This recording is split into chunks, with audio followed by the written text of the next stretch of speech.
शेतकऱ्यांवर वृक्षारोपण करतो. आमची संस्था आहे वसुंधरा स्वच्छता अभियान आणि आमचा मोटो आहे शुद्ध हवा, शुद्ध पाणी आणि केमिकल फ्री अन्न.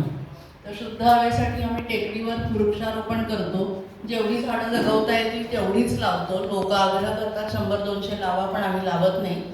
आणि झाडं लावणं हा एक भाग असतो, त्याच्यापेक्षा ती जगवणं आणि वाढवणं हा मोठा अवघड भाग असतो.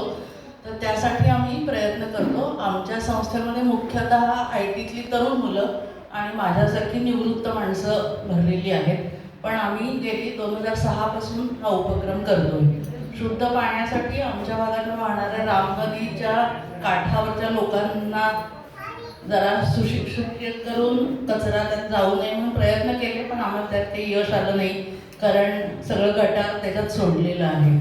आणि केमिकल फ्री अन्नासाठी आम्ही सुभाष पाळेकरांची जी पद्धती आहे ती वापरून शेतकऱ्यांना एनकरेज करतो की त्यांनी त्या पद्धतीने धान्य पिकवावं आणि त्यांचं धान्य विकलं जावं. ह्यासाठी दरवर्षी एप्रिलमध्ये आम्ही 3 दिवसाचा धान्य महोत्सव भरवतो आणि त्यामुळे त्या शेतकऱ्यांना एक जागा मिळते.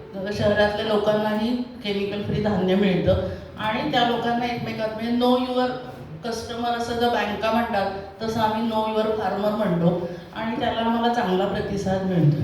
धन्यवाद.